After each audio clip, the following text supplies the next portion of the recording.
lệ trang là hèm mai giờ chúng đệ chúng là chúng tin xin nghe chúc buồn revelation cùng nghỉ trang đi để rồi chúng đệ lần hết tất cả mà xã hội chú cùng nghỉ chú đi lâu quá lần cái hệ lâu lệ này hình nga không nga này nghĩ vào cùng chú ông nào cũng nào tập tròn mình này hệ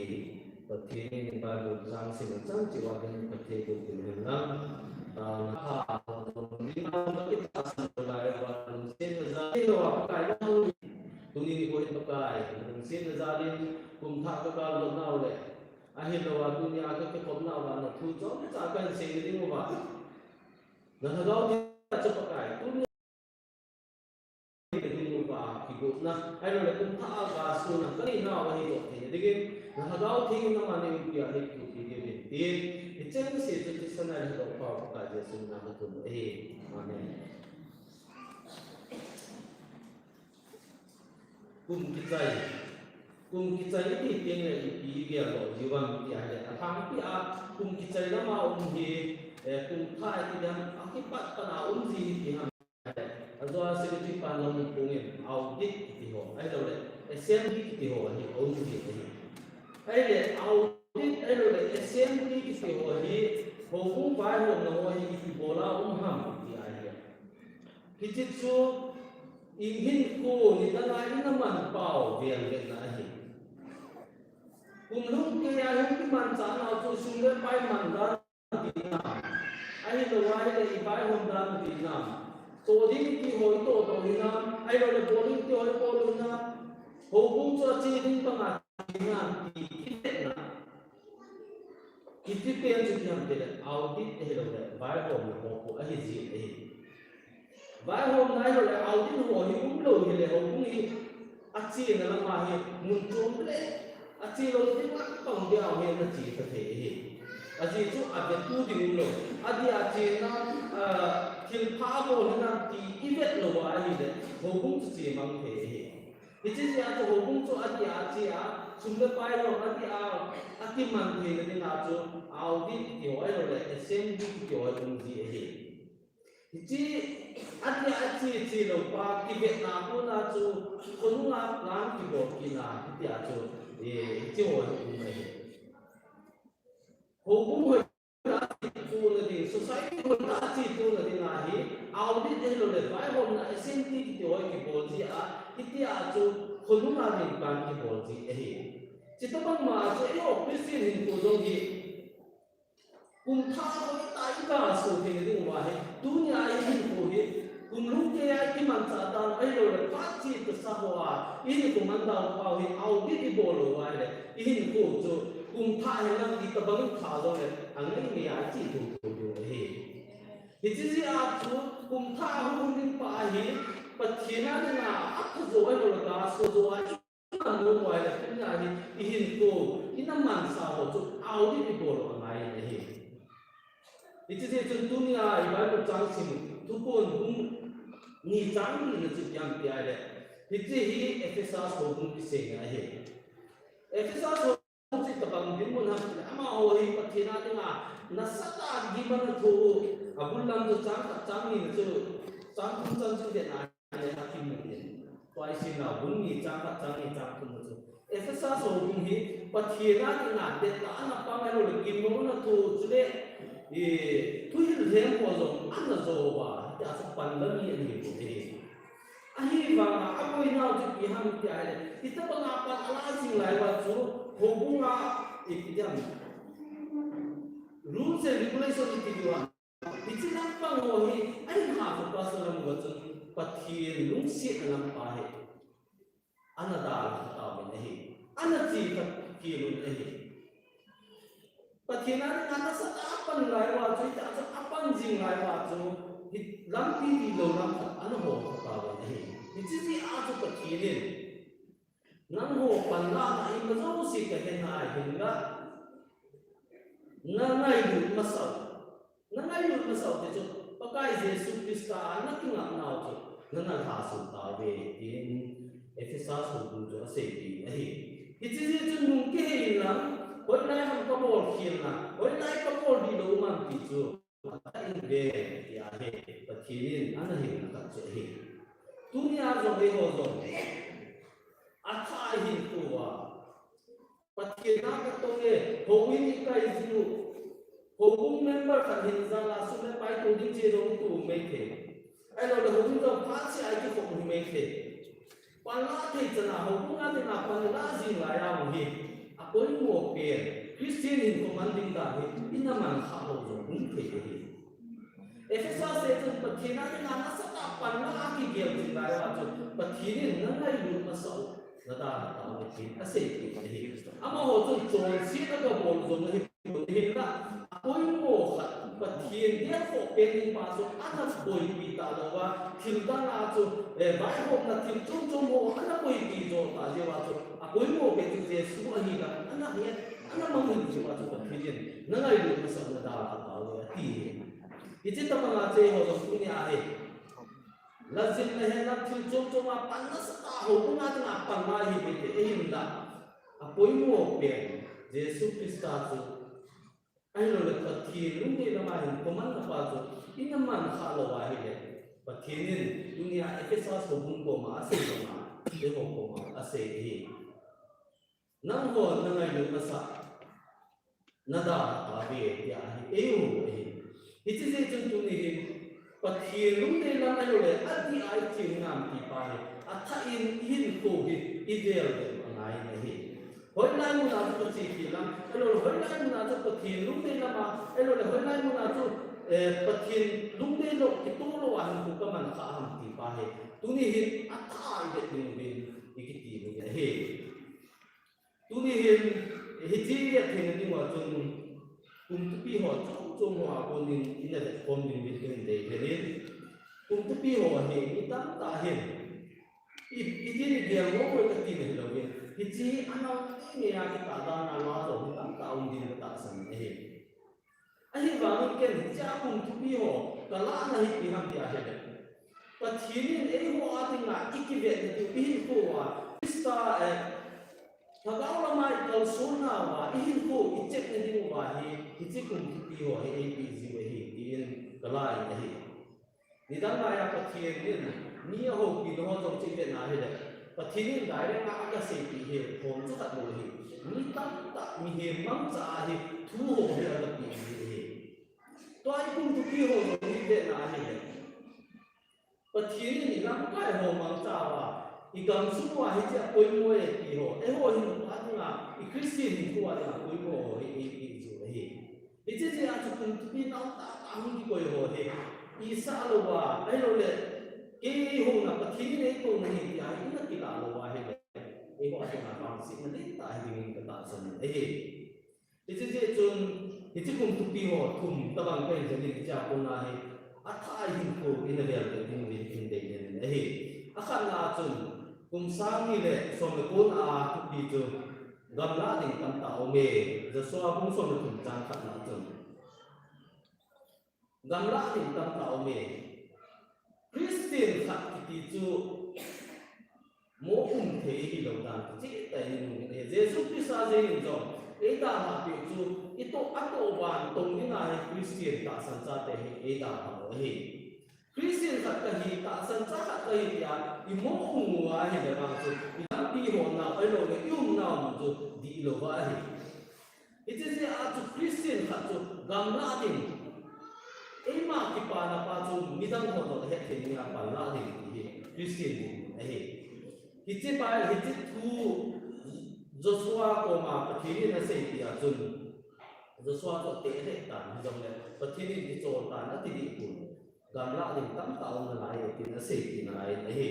Iti ho ako na he ken ti jam Christian te he ki chol pha un lo pathin nai to no ni lo le pathin le to na cha na na pan la ding hi ithi to ka wa pan la ding hi dan he te ni hi pathin na to na pathin ho na hi pension ki hi te lo hi office wa jun pension te nan te hi zo le pathin nai to na wa pension ki hi te lo hi Itu je aju pathin le dong ma cha na ding a hi pan la jing ding a hi dan kichi ta ni the no mi hi đi đăng lại Christian hỏi cái này đấy amo ung thiên khắc chào community phát triển thu xây cùng này Manipur riêng là rằng nó ra Manipur Christian hùng đàn này sau tổ nó là cái này yêu làm sao trong cái chỗ anh nó làm mà không ipiti umam đi à đấy William Pettigrew hin school a hona iti school a hung kai ho chu pathin thu a hila iti pathin school a hung kai ho chu mi so na tamang hung pin tha pa na chu balun le se te Manipur not lama hi iti student ho school a student ho chu pathin thu a se thu wa ya atam zo e me le ki lo e ting ha min a se chun Christian ai ta sa e ho sao lam jing jong ite na le ta bang ma chung ma hi ni dang lai ho pan la da ni le na le ku lai ba ki ho ni ha he lo le ke ama ta sin ma chu ama hi ipi ham te ni dang lai a chu ile tu se na ho chu aga se ti teng lo na ho so ho jong hin na phang ji lo ana do da ji ni ma chu thang sa ta na se ji ama hi min eventually tiger ya he de lo he hậu sắp bao giờ là tu sinh chính là cho sắp bao giờ là cho mình tin, ama cho nó sẽ nghe cái sẽ trái pan là cho các bạn có coi à, năng động tự tin cái này hậu sắp bao giờ rốt rèn là hậu sắp bao là già này, thì chân cái à chú, opposition nào anh là sẽ cái, thì đang lại à chú lại dùng cái cổ đông là tam ta, hình pin thì họ không nghe đâu, thì chắc không lại à chú sẽ ra mà chú hình pin họ giống tam ta này sẽ cái, anh là pin nó sẽ nào chú cùng pi hồ như là cha lo ha thì tại vì làm cái ake ba thuzia ở chỗ chỗ mà cái xe chế cùng pi hồ như là cha lo ha thì ama na don cũng na chân và thiệt oi lo anh ấy thì ra lại à ibu la cái cha đã phê để hình thế tại thì cha nó xây dựng cái chuyện hàng cái gì thì tăng lại là ấy hồ là trong Christian hồ đã sắm chắc cái cho amo cùng thì lo đàn cái xây dựng cái gì Christian thì chúng muốn thấy rồi, làm ra thì tất tại này gì mà chúng bàn ra gì đi thì làm cho thì chính tại muốn thấy chúng ta rồi thì dunia này gam izat ila huna Christian hi semua tapi tak tai itu wa pada kum izat hi wa itu kum zat sunga tu gam izat ila huna thì ata in ko lu wa ko ni ideal ke dinun ke he Christian khali hi agam la nei nai lo hi ke bang chu ilam pi chi na chu ti lo ding e tu ni hi ni chu event lo ba I chana gam la ho e lo la pathin ne kam ma cha lo na pan la na chu event thaw wa hi chi wa ko na chu pan na stai la wa kum tha le hi sa na hoi zo le chu agam na ding pan na ding ki ti ni he hi chu ti le kum tha I man pa zo hi iga su ba cho nên cùng lùi qua thì bố thì nó ấy rồi đấy anh đi đâu ấy rồi đấy đi bố đến tuổi đấy là bố tha rồi bố cho anh tha rồi thì hình bố được thì như vậy thì thế giờ anh mất tiền này cái điều mà để cho ta sẵn sàng cái gì đi vào đi chân à gần là đi chân gần là ở tàng thì anh thấy in cái kia luôn về hình để này anh ấy là chừng cùng sáng như là xong như là chừng ikum piu chele na in sung sim tu ta hesitia le pa chun na sat ta in gamala apain pathin lung te lo lang thil na sat ta na bolin hinna hesitia le ma hum chan chun apa thi bol doi bol mo apai mang so ke ale gan chun na sat ta in pathin lung te lo in bai ho in hesitia le pa chun gam na sat ta na la hi ahin la abolo ta chutiam ne insung anasim pun deh. Itu dia tu perkinin gamla di Kristen khatin gamla di cukoi mo ahe. Perkin hero mo ahe di cukoi mo ahe. Hiti akoi mo banga tu insung sin tu jong he. Koi mo ahe da. Hiti len hiti dia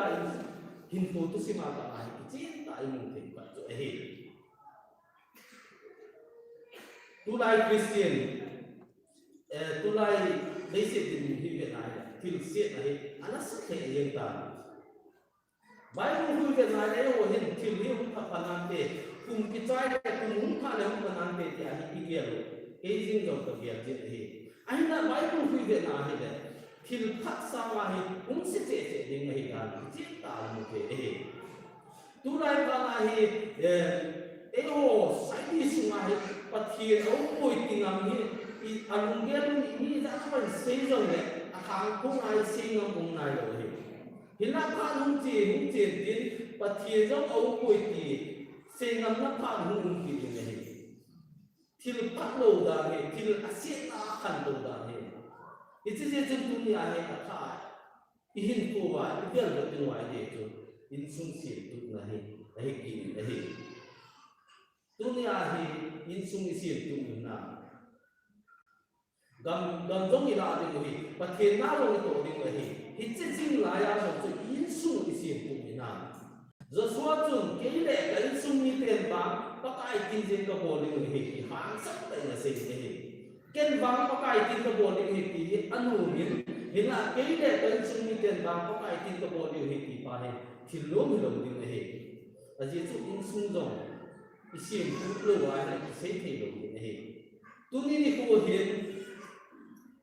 kum to pe hung ta ele kum sunga in ko man na wa chu ke le ka in sung ni ten ba pa kai tin ka bo ding hi ki thei ding hi ni za ding na ding kan ki pa hi a tha ai ki ge lu ten de ge hi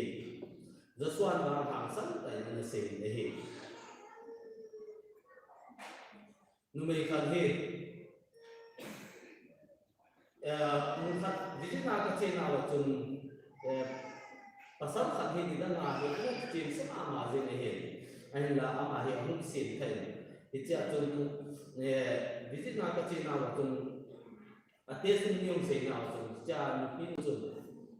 hicha ka pau ki sin khat he kum song ka taw ma ga he ase ne he dunia do nom chu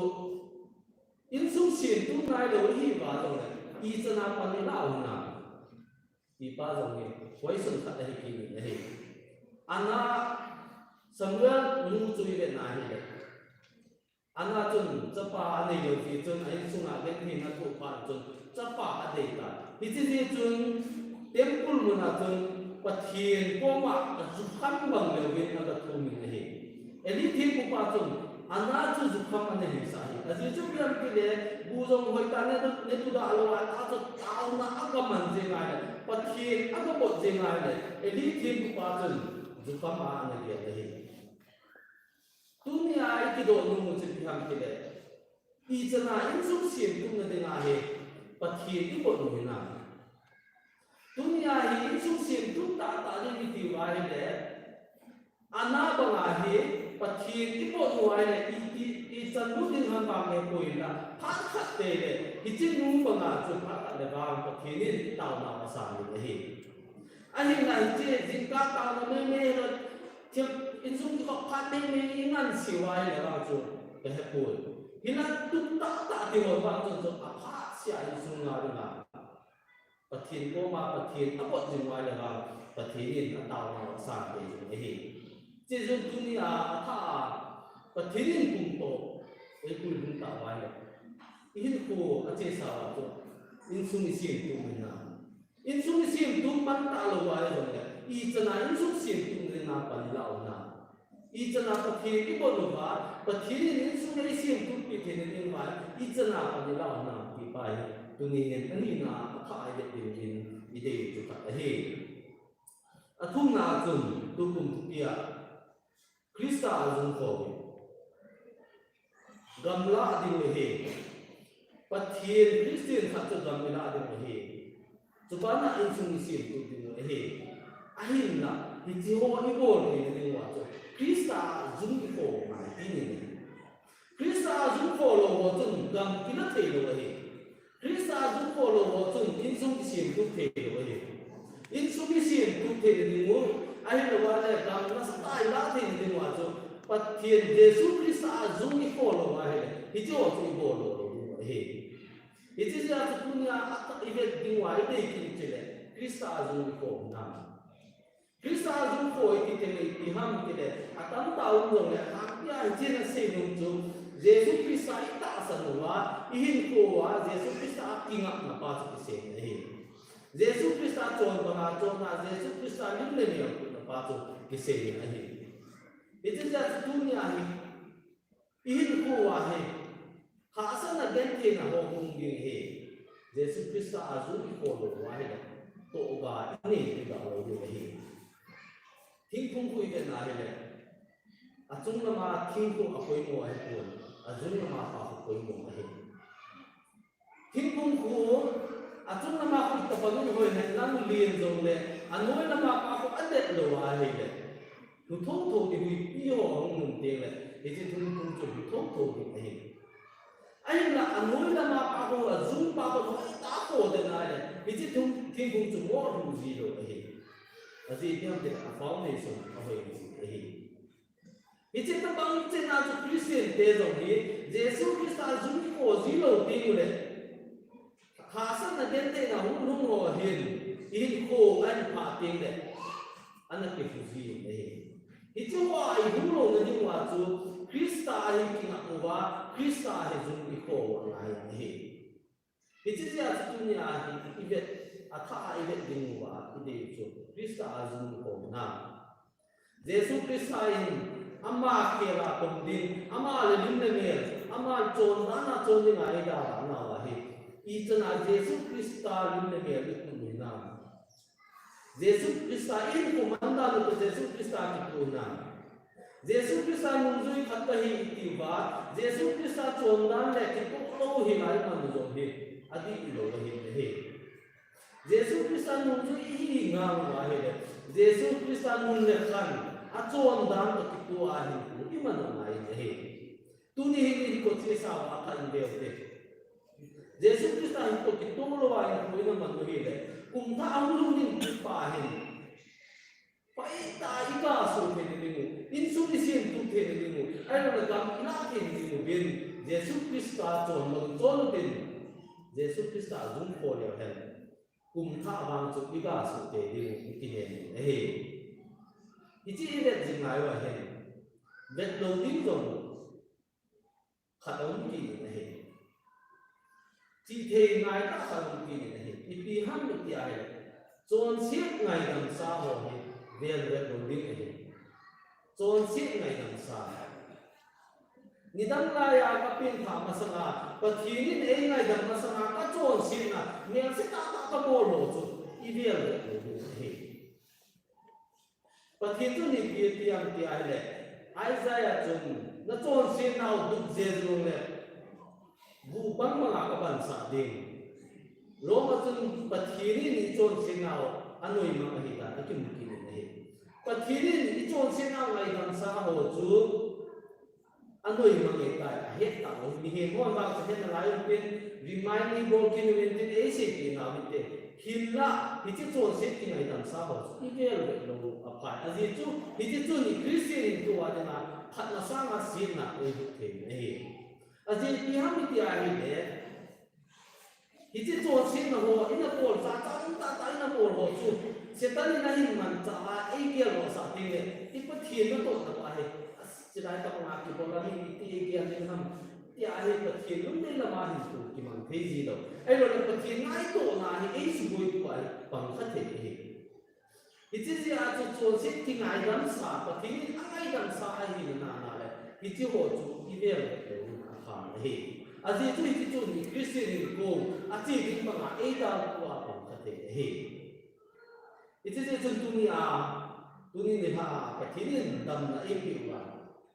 kumbul la ma ko na stem bu e ko ma chun ita bang mo dinga jong kita sa lo ni ta ta yu mai the he hila pa thi ni ta ta Howin ho a ito tayo ni za ho ke kom te ai ko ni ki pa o min ni ite je chu tu ni hin ko he a tha in tu kum iman da ni le a ti sa pha ho a in ko man da ne au ti na bo ni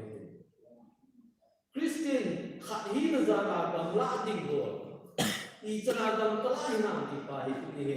a tha in be ke gam na kha ai lo hi ba he le kum ho lu ni pa hi na sa ta pan la gam la ding ikiti ni he aba na chung gam la ling lai wi in su he sin tu sa na tu hin le se hu mo je ka le ai lo la pakai je su Christa chu hu ki ta le mi za he pakai je su Christa ko I chi the di na mi za hin cái này cần suy nghĩ thêm bằng cái cái cái bộ điều hiện tí thế gì nữa cái gì chân tu ni hiện in sung xin tu bi tao ao này nó sắp sẽ apan na ai lo wala xin tu nai lo hi wa này cùng mà hung đi pa hi a tha thiên bốn tao tên pan nó tao tên thì hi cái tên nó nào hi cho ban là chân cái chi hồ cái tổ thể cái gì mà chân Krista dùng cái hồ này hi mi tam ta chân cái mình làm cái bol cái bol mà ngay nó bol đi cái cái xây dựng cái gì đó khai sa cái bol luôn cái chúng mình đang cái bol lên cả sân luôn thì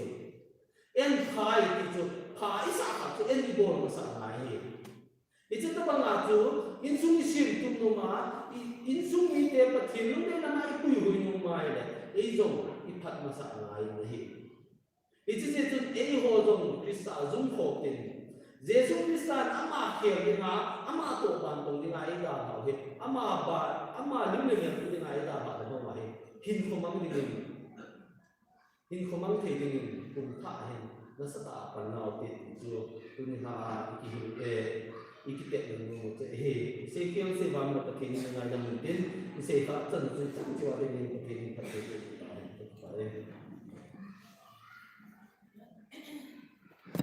Amen. Again, to my know that I say that